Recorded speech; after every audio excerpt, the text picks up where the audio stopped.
जरा एक ऐसे दृश्य की कल्पना करते हैं, कानों में 24 घंटे गूंजता हुआ एक बेहद सुकून देने वाला रूहानी कीर्तन। एक ऐसी जगह जहां की हवा में ही इतनी शांति है कि इंसान अपना सारा तनाव भूल जाए, और फिर वहां से महज चंद कदम दूर चलकर, बिल्कुल चंद कदम दूर, हाँ चंद कदम दूर चलकर एक ईंट के दीवार पर हाथ फेरने पर उंगलियों को गोलियों के गहरे और अनगिनत निशान महसूस हों। मतलब एक तरफ इंसानियत की सबसे गहरी करुणा और दूसरी तरफ क्रूरता का सबसे डरावना चेहरा। यही वो अजीब सा विरोधाभास है जो इस शहर को दुनिया के बाकी सभी शहरों से बिल्कुल अलग कर देता है। एकदम सही कहा। अक्सर जो ऐतिहासिक शहर होते हैं ना, वो किसी एक ही रंग में रंगे होते हैं। या तो वो पूरी तरह से धार्मिक होंगे या फिर वहाँ सिर्फ पुराने खंडहर मिलेंगे। हाँ, वो एक ही कहानी कहते हैं। बिल्कुल, लेकिन ये शहर एक ही वक्त में, एक ही जमीन पर इतिहास के इतने अलग अलग युगों को समेटे हुए हैं कि मतलब इसे समझना किसी पहेली को सुलझाने जैसा लगता है। और आज की इस गहन चर्चा में हमारा मकसद इसी पहेली को सुलझाना है। हम बात कर रहे हैं अमृतसर की। आज हमारे पास जो स्रोत हैं उनमें जमीनी हकीकत दिखाने वाले कुछ बहुत ही बढ़िया यात्रा व्लॉग्स हैं, कुछ बेहद गंभीर ऐतिहासिक वृत्तचित्र हैं और साथ ही भौगोलिक और ऐतिहासिक लेखों का एक पूरा कलेक्शन है। तो काफी सारा डेटा है हमारे पास। बहुत सारा। और इन सभी को खंगालने का हमारा जो मिशन है वो ये समझना है कि कैसे ये एक अकेला शहर स्वर्ण मंदिर की उस जादुई आध्यात्मिक शांति को और जलियांवाला बाग तथा 1947 के विभाजन के उस दर्दनाक इतिहास को एक साथ जिंदा रखे हुए है। इन सभी स्रोतों को जब हम एक साथ रख के देखते हैं तो एक बात बहुत साफ हो जाती है, अमृतसर सिर्फ ईंट और पत्थरों का शहर नहीं है। तो फिर क्या है? ये धर्म, त्रासदी और इंसान के कभी हार न मानने वाले जज्बे, जिसे हम सर्वाइवल कहते हैं, उसका एक बहुत ही जटिल ताना बाना है। तो चलिए इस शहर की परतों को उधेड़ना शुरू करते हैं, और शुरुआत उसी जगह से करते हैं जो इस शहर की धड़कन है, श्री हरमंदिर साहिब, जिसे पूरी दुनिया स्वर्ण मंदिर के नाम से जानती है। बिल्कुल, वहीं से शुरुआत होनी चाहिए। इतिहास के पन्नों में जो जानकारी मिलती है वो खुद में हैरान करने वाली है। सिखों के चौथे गुरु रामदास जी ने 1574, कुछ जगह 1577 भी दर्ज है, उसमें इस अमृत सरोवर और इस पूरे शहर की नींव रखी थी, जिसे उस दौर में रामदासपुर कहा जाता था। और उसके बाद पांचवें गुरु अर्जन देव जी ने इस परिकल्पना को एक ठोस आकार दिया। लेकिन यहाँ जो सबसे ऐतिहासिक और वैचारिक कदम उठाया गया वो था 1588 में इस पवित्र मंदिर की नींव रखवाना। गुरु अर्जन देव जी ने इसके लिए एक मुस्लिम सूफी संत हजरत मियां मीर जी को आमंत्रित किया था। सच में? यही वो बात है जो मुझे सबसे ज्यादा सोचने पर मजबूर करती है। हाँ, मतलब अगर हम 16वीं सदी के माहौल को याद करें तो वो कट्टरपंथ का दौर था। धर्म के नाम पर लगातार खून बहाया जा रहा था। उस भयानक ध्रुवीकरण के बीच एकदम सही बात है, अपने सबसे पवित्र और महत्वपूर्ण स्थान की नींव किसी दूसरे धर्म के संत से रखवाना, ये कोई सामान्य बात नहीं थी। बिल्कुल नहीं, ये एक सोची समझी रणनीति और सर्वधर्म संभाव का एक बहुत ही मुखर संदेश था उस वक्त। जब मैं इस पूरी वास्तुकला के बारे में पढ़ रहा था तो एक विचार बार बार आ रहा था कि ये इमारत महज पत्थरों से नहीं बनी है, बल्कि ये अपने आप में एक जीता जागता भौतिक संविधान है। भौतिक संविधान, ये शब्द इस जगह के वैचारिक ढांचे को बहुत अच्छी तरह से समझाता है ना? हाँ, अगर हम इस ढांचे को करीब से देखें तो ये बात और भी साफ हो जाती है। बिल्कुल। आमतौर पर दुनिया भर में जो भी बड़े मंदिर या धार्मिक स्थल बनाए जाते हैं, उनका एक बुनियादी मनोवैज्ञानिक डिजाइन होता है कि सीढ़ियां चढ़कर ऊपर जाना है। हाँ, सीढ़ियां चढ़कर ऊपर जाना ये इंसान के दिमाग में बैठाता है कि भगवान या जो भी सर्वोच्च सत्ता है वो उससे बहुत ऊपर है, और इंसान को छोटा महसूस कराया जाता है। बिल्कुल। लेकिन हरमंदिर साहिब का डिजाइन इसके बिल्कुल उलट है।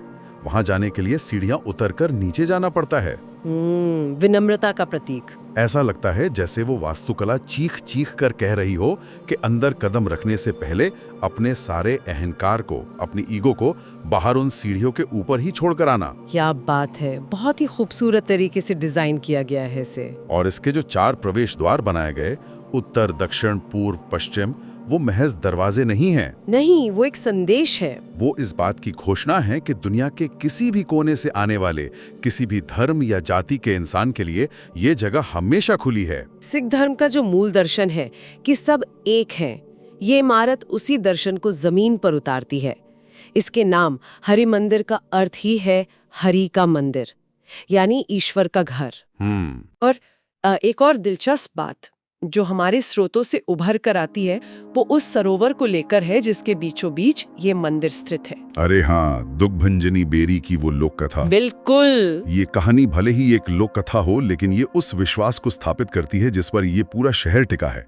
कहानी बताती है कि एक व्यक्ति जो कोढ़ यानी लेप्रेसी से पीड़ित था, उसकी पत्नी उसे इस सरोवर के किनारे एक बेरी के पेड़ के नीचे छोड़कर गई। तभी उस बीमार व्यक्ति ने देखा कि एक काला कौवा सरोवर के पानी में डुबकी लगाता है और जब बाहर आता है तो वो सफेद हंस बन चुका होता है। और उस चमत्कार को देखकर उस व्यक्ति ने भी पानी में छलांग लगा दी, जिसके बाद उसका कोढ़ पूरी तरह ठीक हो गया। वो बेरी का पेड़ आज भी वहीं मौजूद है, कोई इसे वैज्ञानिक नजरिए से देखे या चमत्कार के नजरिए से, लेकिन असल बात यह है कि ये कहानी एक बहुत बड़े विश्वास को जन्म देती है। बिल्कुल देती है। ये स्थापित करती है कि ये जगह सिर्फ प्रार्थना के लिए नहीं है, बल्कि शारीरिक और मानसिक हीलिंग का एक बहुत बड़ा केंद्र है। हीलिंग का केंद्र, ये बात इसलिए भी मायने रखती है क्योंकि जिस जगह ने लोगों के घाव भरे हैं, इतिहास में उसी जगह को सबसे ज्यादा और सबसे गहरे घाव दिए गए हैं। और यहीं से कहानी में एक बहुत बड़ा मोड़ आता है।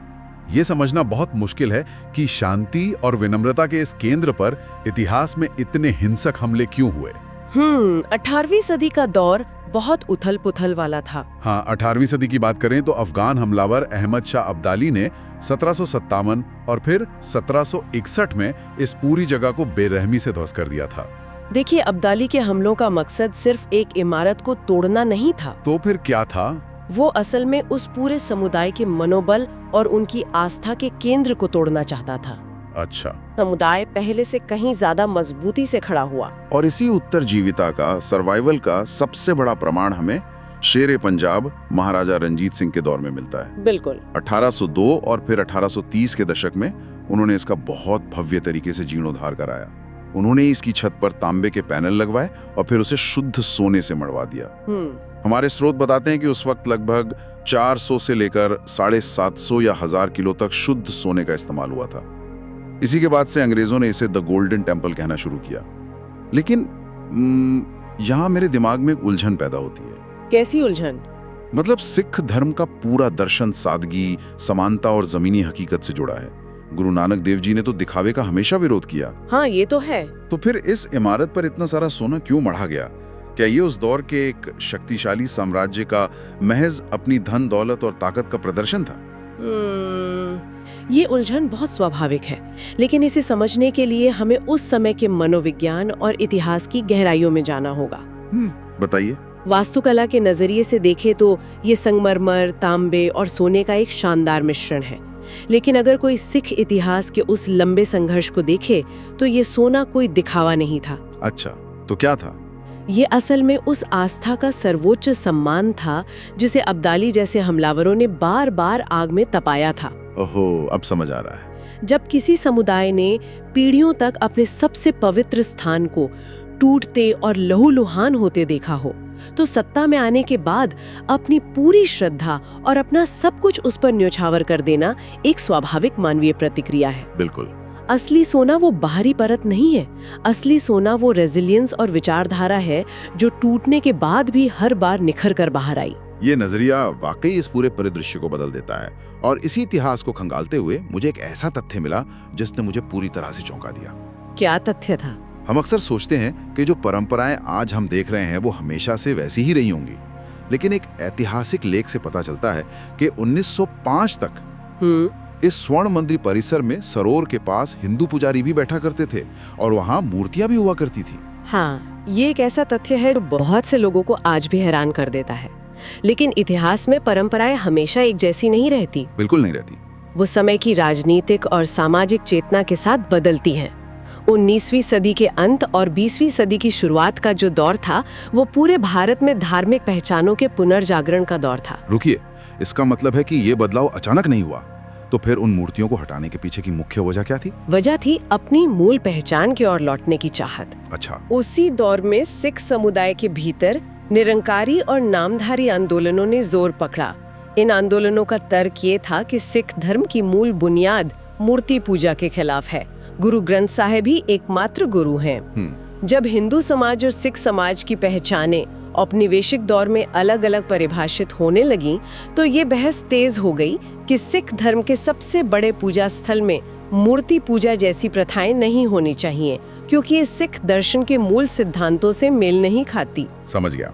यानी ये महज किसी एक चीज का विरोध नहीं था, बल्कि अपनी मूल विचारधारा को शुद्ध रूप में वापस लाने की एक प्रक्रिया थी। एकदम सही। और इसी वैचारिक मंथन का नतीजा था कि 1920 में शिरोमणि अकाली दल और SGPC यानी शिरोमणि गुरुद्वारा प्रबंधक कमेटी का गठन हुआ। हाँ। इसके बाद सिख धर्म के नियमों को अधिक स्पष्टता और सख्ती से लागू किया गया और इतिहास का ये चक्र आगे बढ़ता रहा। अगर हम आधुनिक इतिहास की बात करें तो 1984 का ऑपरेशन ब्लू स्टार भी इसी परिसर का एक बेहद जटिल और दर्दनाक ऐतिहासिक अध्याय है। बिल्कुल। उस घटना के बाद भी इस पूरे परिसर को एक बार फिर से उसी आस्था के साथ संवारा गया।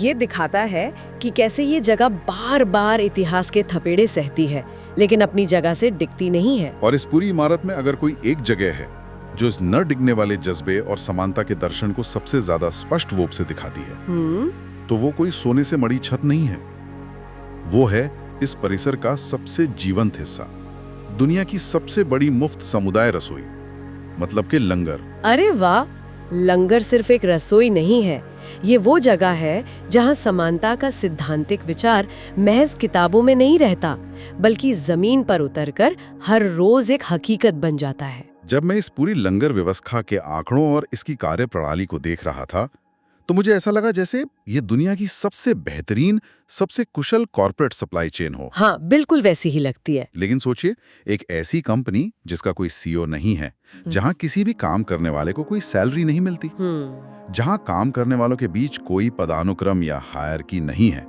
फिर भी ये व्यवस्था सिर्फ और सिर्फ सेवा के दम पर रोजाना घड़ी की सुई की तरह सटीक काम करती है। इसकी शुरुआत गुरु नानक देव जी के उस 20 रुपए के सच्चा सौदा से हुई थी, जब उन्होंने भूखे साधुओं को भोजन कराया था। लेकिन आज इसका जो पैमाना है ना, वो अकल्पनीय है। आंकड़ों को देखकर ही किसी का भी दिमाग चकरा सकता है। सच में रोजाना 50,000 से लेके 1 लाख लोग वहां पंगत में बैठकर खाना खाते हैं, और बैसाखी या दिवाली जैसे त्योहारों पर ये संख्या दुगुनी हो जाती है। बाप रे, 2 लाख लोग।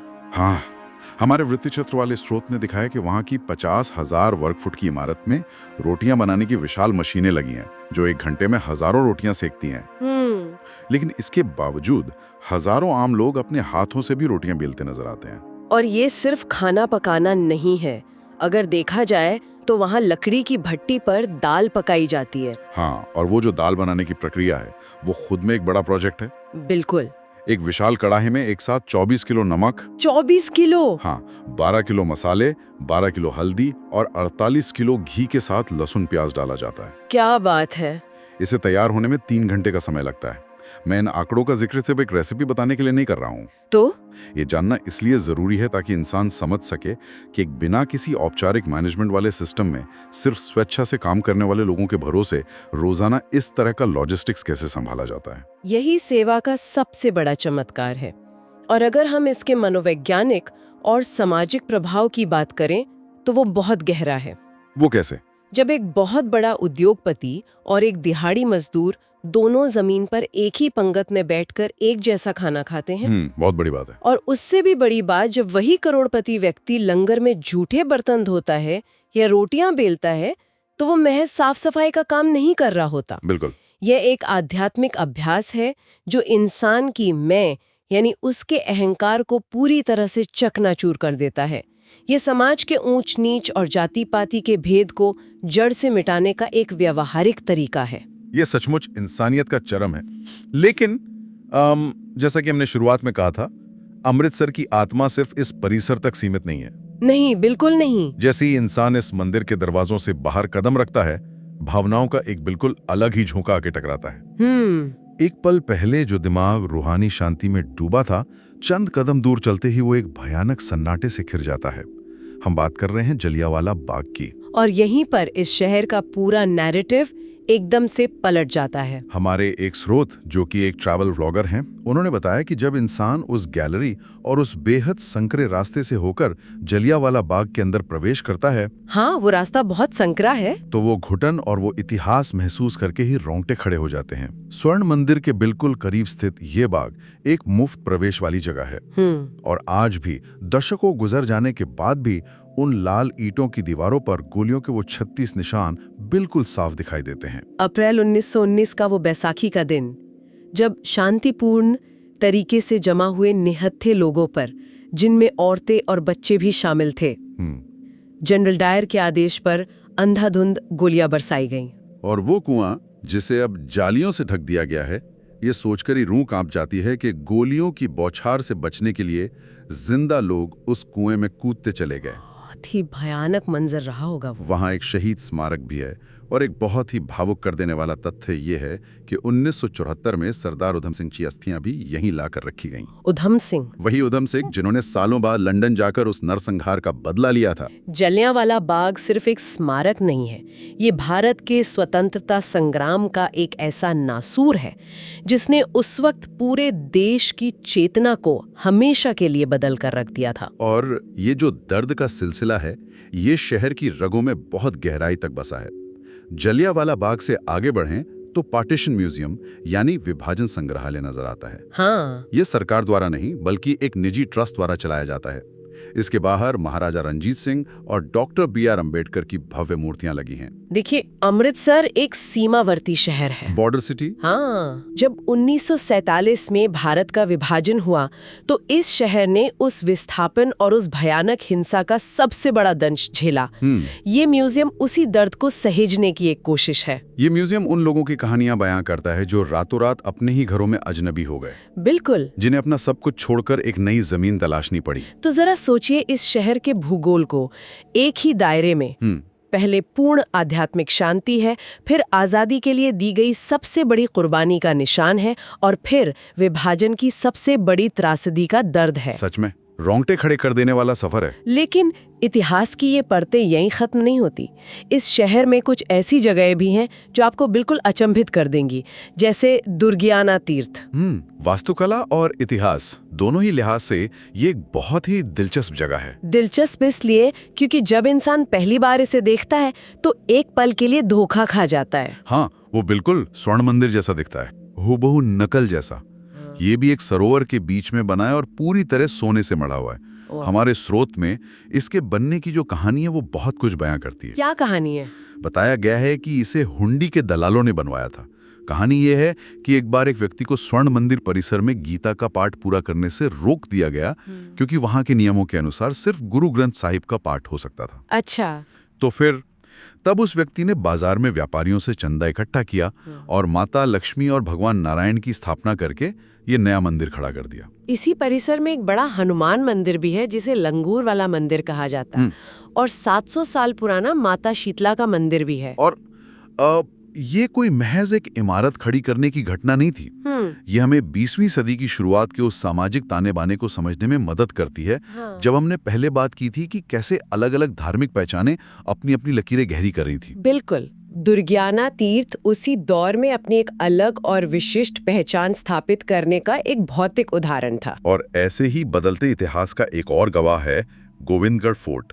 ये किला 1760 में गुज्जल सिंह भंगी ने एक मिट्टी के किले के तौर पर बनवाया था। बाद में 1805 में महाराजा रंजीत सिंह ने इसे जीता और सिखों के 10वें गुरु गोविंद सिंह जी के नाम पर इसका नामकरण किया। अपने समय में ये एक अभेद्य सैन्य किला हुआ करता था जिसने शहर की रक्षा की। लेकिन हमारे स्रोत में जो ट्रैवल व्लॉगर थे, उन्होंने एक बहुत ही प्रासंगिक मुद्दा उठाया। क्या मुद्दा? उन्होंने बताया कि इस किले को देखने के बाद उन्हें थोड़ी निराशा हुई।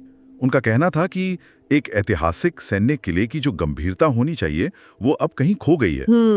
अब ये महज एक थीम पार्क बनकर रह गया है जहां ऊंट की सवारी करवाई जा रही है, लोग सेगवे चला रहे हैं और मैजिक शो हो रहे हैं। ये आज के दौर की एक बहुत बड़ी चुनौती है। हाँ, जब हम विरासत को पर्यटन से जोड़ते हैं तो कई बार उसका व्यवसायीकरण इस हद तक हो जाता है कि उस जगह की मूल आत्मा ही कहीं दब जाती है। इतिहास का संरक्षण और मनोरंजन के बीच का जो संतुलन है वो यहाँ थोड़ा डगमगाया हुआ नजर आता है। बिल्कुल। लेकिन इस शहर की बात हो और इसके जायके का जिक्र ना हो तो ये चर्चा अधूरी रहेगी। अरे हाँ, खाने पीने के बिना तो अमृतसर अधूरा है। इतने भारी और सघन इतिहास के बीच अमृतसर का खाना पीना उस सर्वाइवल का एक जश्न है। जैसे 1927 से चल रही ज्ञानदी लस्सी। वहां की वो पेड़ा लस्सी कोई आम लस्सी नहीं है। उसे मशीन से नहीं बल्कि हाथ से पेड़ों को मथकर और उसमें ढेर सारा मक्खन डालकर बनाया जाता है। व्लॉगर ने तो यहां तक कहा कि इसे एक बार पीने के बाद अगली सुबह तक कुछ खाने की जरूरत ही नहीं पड़ती। हाँ, सच में यही तो अमृतसर की असली तासीर है। बिल्कुल। इतनी त्रासदियां झेलने के बाद भी ये शहर जिंदगी को भरपूर जीना जानता है। ये लस्सी, ये कुलचे, ये सब उस जीवन शक्ति का प्रतीक है जो कभी खत्म नहीं होती। तो इस पूरी चर्चा और इन तमाम स्रोतों को खंगालने के बाद अंत में हम किस नतीजे पर पहुंचते हैं? जब कोई इस शहर की गलियों में भटकता है तो एक ही दिन में वो क्या कुछ नहीं देख लेता। एक पल आप लस्सी का स्वाद ले रहे होते हैं, अगले ही पल आप गोलियों के 36 निशानों के सामने सन खड़े होते हैं। बिल्कुल। और फिर आप एक ऐसा लंगर देखते हैं जो बिना किसी स्वार्थ के पूरी दुनिया का पेट भरने की ताकत रखता है। निष्कर्ष यही है कि अमृतसर महज एक टूरिस्ट स्पॉट नहीं है, न ही ये सिर्फ ऐतिहासिक स्मारकों का कोई समूह है। यह असल में भारत के इतिहास का एक जीता जागता टाइम कैप्सूल है। एक ऐसी जमीन जहां इंसानियत के हर रंग ने अपनी छाप छोड़ी है, जहां इंसान की सबसे बड़ी क्रूरता और इंसान की सबसे महान करुणा दोनों एक साथ मौजूद हैं। जैसे बहुत ही सटीकता से समेटा है आपने। अमृतसर सिर्फ ईंट, संगमरमर या सोने से बनी इमारतों का शहर नहीं है। बिल्कुल नहीं। ये इंसानियत का, समानता की उस अडिग विचारधारा का और कभी न टूटने वाले उस जज्बे का प्रतीक है जिसने हर बार राख से उठकर एक नया आसमान छुआ है। और शायद इसीलिए ये शहर जो भी यहाँ आता है उसके भीतर कुछ ना कुछ हमेशा के लिए बदल देता है। बिल्कुल। तो इस चर्चा को समाप्त करने से पहले हम एक ऐसा विचार सामने रखना चाहते हैं जो इस शहर की दीवारों से परे जाता है। जरा सोचिए, जब सदियों तक करोड़ों लोग किसी एक ही स्थान पर अपनी प्रार्थनाएं, अपने सबसे गहरे दुख, अपनी सबसे नाजुक उम्मीदें और अपनी निस्वार्थ सेवा लेके आते हैं, तो क्या वो भौतिक स्थान, वो जमीन, वो सरोवर का पानी, वो संगमरमर उस अथाह मानवीय ऊर्जा को अपने भीतर सोख लेता है? ये मनोविज्ञान और आध्यात्म का एक बहुत ही गहरा सवाल है। क्या ये भव्य स्मारक और इतिहास की ये दीवारें लोगों की सोच को आकार देती हैं, या फिर इंसानों की वो निस्वार्थ भावनाएं, वो अनकहे आंसू और वो खामोश अरदासें ही इन निर्जीव पत्थरों में जान फूंकर इन्हें इतना पवित्र बना देती हैं? सोचने वाली बात है। कभी किसी पुरानी और ऐतिहासिक जगह पर शांति से खड़े होकर इस बारे में जरूर विचार कीजिएगा। हमारे साथ इस गहन चर्चा में जुड़ने के लिए बहुत बहुत धन्यवाद।